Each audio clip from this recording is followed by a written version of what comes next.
Olá, tudo bem? Meu nome é Marco Antônio. Hoje eu vou estar apresentando para vocês um trabalho da disciplina de Planejamento e Controle de Produção 2. E os assuntos abordados serão o sistema MRP, gestão da demanda, lista de materiais e registro de estoques. O trabalho vai decorrer dessa forma, como eu falei para vocês, e no final a gente vai fazer uma breve conclusão do assunto. Sobre o sistema MRP, a gente vai falar sobre o que é esse sistema, quando ele surgiu, como ele funciona, exemplos de aplicação, benefícios e desvantagens do MRP. O Material Requirement Planning, que seria o planejamento das necessidades de materiais, é um sistema que visa planejar a quantidade de materiais exigidos na linha de produção, para satisfazer uma demanda específica de produção de um produto. O objetivo do MRP, portanto, é definir com precisão uma lista com todos os recursos, materiais necessários e suas quantidades ideais para abastecer o meio de produção, com base na decisão de produção dos produtos finais. Além disso, ele busca determinar o tempo que essas matérias-primas precisam estar disponíveis para manter os níveis de produção de forma a atender o lead time prometido ao cliente. A utilização do MRP é de responsabilidade do Departamento de Planejamento e Controle de Produção. Por isso, não basta saber o que é o MRP, também é preciso entender o contexto em que ele está inserido, né? Quando surgiu o sistema? O sistema MRP surgiu nos anos 60. Ele foi desenvolvido a fim de gerar um atendimento à demanda de forma eficiente, por meio da previsão de vendas e dos materiais necessários. Mas para chegar a esse ponto, algumas evoluções tiveram que acontecer. No período após a Segunda Guerra Mundial, as indústrias adotavam um método de produção empurrada, já que o mundo estava bem fragilizado, né? A procura por produtos era muito grande e não havia necessidade de um controle muito rígido, muito bem definido. O mercado aceitava praticamente tudo, devido à miséria que se instaurou no mundo depois da guerra. Porém, no final da década de 50, o mundo começou a se fortalecer novamente. E em função disso, as empresas não conseguiam mais escoar todos os produtos produzidos. E com isso, os estoques começaram a se empilhar. Dessa forma, ficou muito claro, né, a necessidade de um planejamento da produção que eliminasse o excesso e atendesse o mercado de acordo com as necessidades, né? Os empreendedores então começaram a adotar algumas premissas, né? Eles começaram a estimar a quantidade de procura por um determinado item, a expressar essa procura em unidades de capacidade de produção, definir o orçamento inicial e a ordem de produção, e também buscar por uma metodologia para o controle de produção e o gerenciamento do estoque. Assim que foram definidas essas premissas, nos anos seguintes, foram sendo elaborados alguns métodos e ferramentas para auxiliar a administração dos meios de produção. Entre elas, destacam-se o CPM, que é o método caminho crítico, e ainda o ROP, que é o Recorder Point, que são métodos de gestão de estoques de segurança. E aí, finalmente, nos anos 60, o MRP foi desenvolvido, com a finalidade de gerar um atendimento a demandas de forma mais eficiente possível, por meio da previsão de vendas e dos materiais necessários. Como funciona o MRP? A metodologia do MRP tem início a partir de uma pesquisa de mercado. Nela são analisadas as possibilidades da implementação dos produtos para os consumidores, visando sempre atender a necessidade dos mesmos. Dessa maneira, é possível definir quantos produtos acabados devem ser produzidos para o atendimento de uma demanda específica. Após essa definição dessa, dessa demanda, o software do MRP ele gera uma programação que contém uma lista de materiais fundamentais e suas quantidades para que a produção seja iniciada. E quando também isso pode acontecer, né? E com essas informações à disposição, o MRP possibilita uma gestão de estoque mais eficiente, ajudando a reduzir e minimizar os níveis de estoque. Dessa forma, evita-se o excesso de materiais ou também a possível falta de materiais, né? O sistema MRP ele requer alguns dados de entrada, né, que são essenciais. Ele requer um plano mestre de produção, que são conhecidos como os MPS, que mostra quantos artigos serão produzidos e em que período de tempo. A lista de materiais, que especifica quais matérias-primas, em que quantidade e os processos de produção necessários para obter uma unidade de produto final. E também o registro de estoque, que detalha as informações relacionadas ao estoque, e o objetivo é saber qual matéria-prima está disponível para uso imediato. Então, com todos esses dados de entrada em mãos, o sistema de planejamento de necessidade de material oferece alguns dados de saída também. Que ele oferece o plano mestre de produção recomendado, que ele cria um calendário com dados relacionados ao processo de produção, o início e o término, né? E quantidades para cada etapa do roteiro, a lista de materiais, tudo isso sempre visando atender a demanda especificada no plano mestre de produção. E também ele cria um cronograma de compras recomendado. Esse cronograma ele mostra as datas em que os materiais comprados serão recebidos, bem como as datas em que os novos pedidos devem ser originados para coincidir com esse cronograma de produção. Então é dessa forma que o sistema garante que os materiais vão ser recebidos de forma adequada a fim de manter um nível mínimo de estoque, né, para abastecer sempre a produção. E ao mesmo tempo, ele gera um planejamento eficiente das atividades de fabricação, compra e entrega de materiais. Um exemplo de aplicação do MRP é a produção de uma caneta, né? A gente pode supor que uma fábrica de uma caneta seja necessário alguns materiais, como o tubo plástico, a tampa, o bico dianteiro e a parte inferior. O MRP processa todas essas informações e ajusta de acordo com a quantidade total de canetas que vão ser produzidas. Então ele é capaz de administrar os níveis de estoques necessários para produzir o total de produtos acabados no tempo e na medida certa, minimizando os custos e os retrabalhos. A gente pode citar alguns benefícios que o uso do MRP traz. Traz inúmeros benefícios, mas alguns que a gente pode citar, que são grandes benefícios, é a reação a mudanças, né? Essa é uma das grandes vantagens do sistema MRP, pois ele possibilita uma rápida reação à mudança. Essa é uma característica fundamental num ambiente competitivo que as empresas estão inseridas no momento atual, né?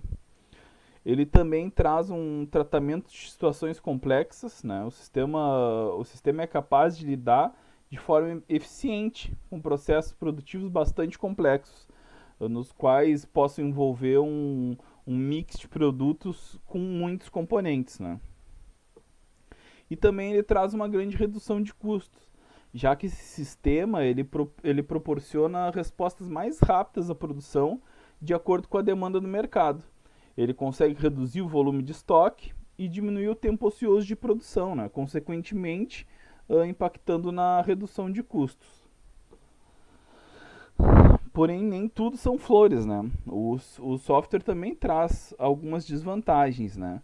E apesar de ser uma ótima ferramenta, se utilizada de forma inadequada, pode trazer algumas consequências indesejadas. Por exemplo, pode gerar alguma instabilidade, porque se trata de um software, né? E ele pode precisar de constantes reprogramações. Ele também tem uma capacidade infinita. O sistema ele não possui módulos de cálculos restritivos, o que quer dizer que ele não consegue planejar capacidades para o sistema produtivo que sejam factíveis com os sistemas reais. E também ele tem uma falta de parametrização. A definição desses parâmetros da gestão eficiente dos recursos produtivos é um dos mais importantes passos, né, quando se utiliza esse sistema. E a ausência dessa ação atrapalha a estabilidade do sistema, afetando, no caso, né, a possibilidade de redução de estoques e custos. Né? Então é isso, né? Para funcionar de uma maneira ótima, eles precisam ser adaptados sempre para os formatos de produção da empresa em si, né? Agora a gente vai partir para a parte de gestão de demanda. Tá? A demanda por si só é um fator variante, né? Ela depende quase completamente do ambiente no qual se constrói, das condições sazonais, de datas comemorativas em determinada região, em algum tipo de transição cultural. E a gestão da demanda, ela consiste em adaptar a produção, o mix de serviços, de produtos que são oferecidos, com tanta agilidade que o mercado exige. Então, quando a gente avalia uma demanda, a gente está buscando por alguma coisa, né? Então, quando nos referimos à gestão de demanda, a gente está falando da possibilidade de gerenciar os desejos, sejam eles produtos ou serviços dos clientes, né? E a questão principal é, nenhum estabelecimento administra uma só demanda, ou somente um consumidor, né? Quando a gente fala em gerenciar necessidades, a gente precisa garantir o equilíbrio entre as solicitações e os atendimentos efetivos, o que aparentemente parece ser fácil, né? Mas na prática é uma tarefa muito complexa, né?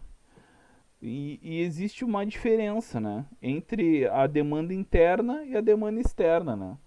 A administração dessas solicitações pode acontecer tanto de forma interna como de uma maneira externa, né, em uma organização. E apesar das duas formas trabalharem na hierarquização e na antecipação dos atendimentos, é importante sempre saber identificar a principal diferença entre elas, né? A demanda interna, ela está ligada às necessidades da própria organização para melhorar o fluxo da gestão de demanda. Por exemplo, novas ferramentas de trabalho, treinamentos ou tudo que melhore os resultados da empresa, né? E as demandas externas, que se referem às carências do mercado que a empresa atende. Nessa gestão, a preocupação é resolver as questões do consumidor. E qual a importância da gestão da demanda para a empresa, né? A administração da demanda é muito importante porque ela possibilita que o negócio esteja sempre preparado e organizado para oferecer um atendimento eficiente para o seu público, mantendo sempre assim um equilíbrio entre a oferta e a procura. E algumas vantagens dessas estratégias são a redução de falhas, o aumento da produtividade das equipes, a assertividade nas decisões, a eficiência no cumprimento de prazos, o foco no que realmente importa na empresa, a otimização do serviço, a redução de custos e também a visibilidade dos atendimentos em andamento. Uma má gestão de demanda também pode trazer algumas consequências, né? Se a gente acompanhar o fluxo da demanda, acompanhar esse fluxo da demanda é tão importante, né? Quais prejuízos poderiam ser acarretados numa má administração dessas solicitações, né?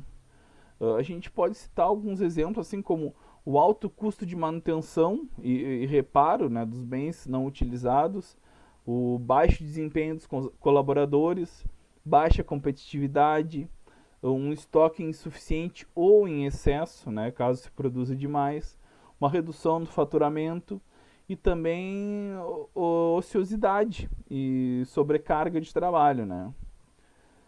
Ah, a gente sabe que, agora que a gente sabe, né, que a gestão da demanda é tão importante, né, a gente pode falar de algumas formas eficientes de realizar uma boa administração dessas solicitações, né. Aí, nesse caso, eu vou citar alguns exemplos. A gente pode entender as necessidades dos consumidores, né. É de extrema importância, né, que todas as necessidades do cliente sejam levadas em consideração ao longo de um atendimento. E isso ajuda na tomada de decisão e facilita o direcionamento do consumidor para o local certo, né? A gente pode citar também conhecer os padrões do seu segmento, né?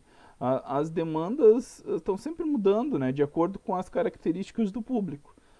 Já os padrões de um segmento específico de mercado tendem a seguir para a mesma direção. Saber identificar esses padrões ajuda muito na hora de um negócio, na hora que o negócio for recompor o seu estoque, né? Fica mais fácil entender esse direcionamento quando a gente avalia a prática. Uma empresa de chocolates produz mais chocolate na Páscoa, por exemplo, assim como o papel da fábrica no período de volta às aulas. Então é muito importante a gente conhecer os padrões do segmento, né? E outro ponto que a gente pode levar bastante em consideração é o monitoramento dos indicadores de desempenho, né?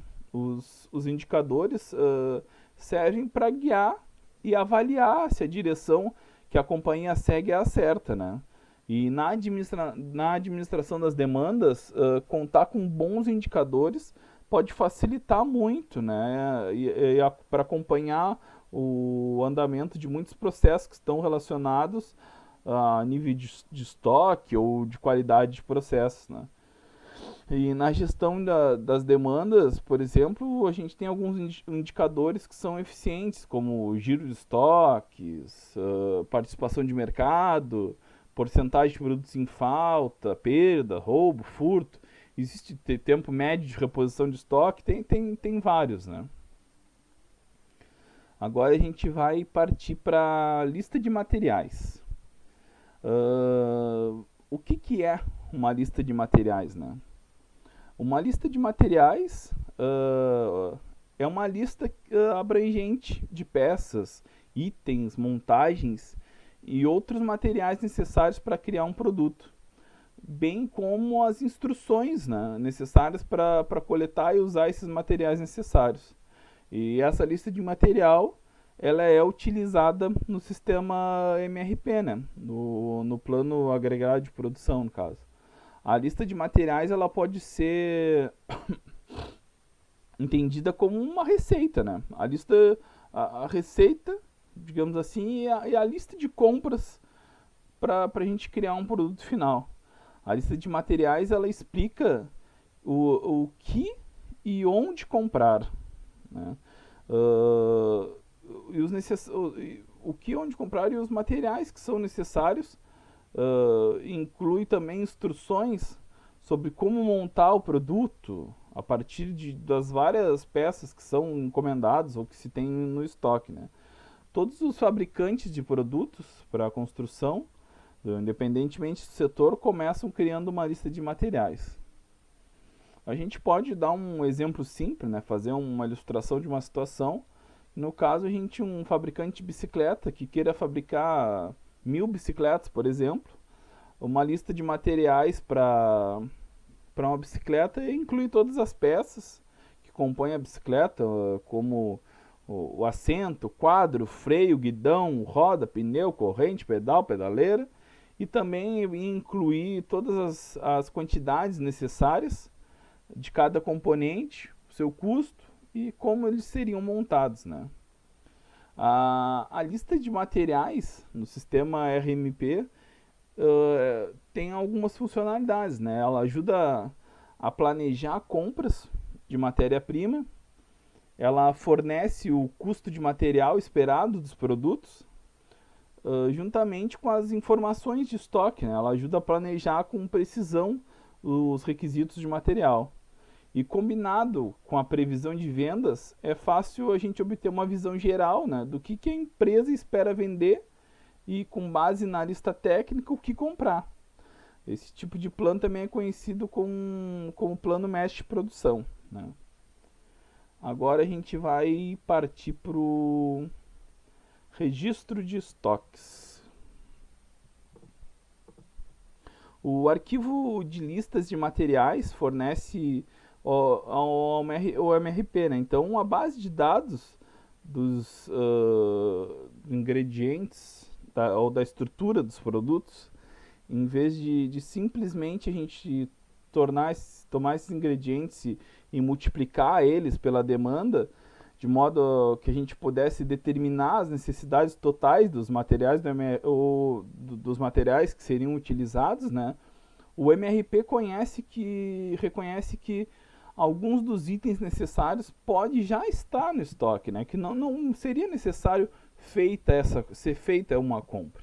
Então esse estoque pode estar na forma de produtos finais, estoque em processo ou de matéria-prima mesmo, né?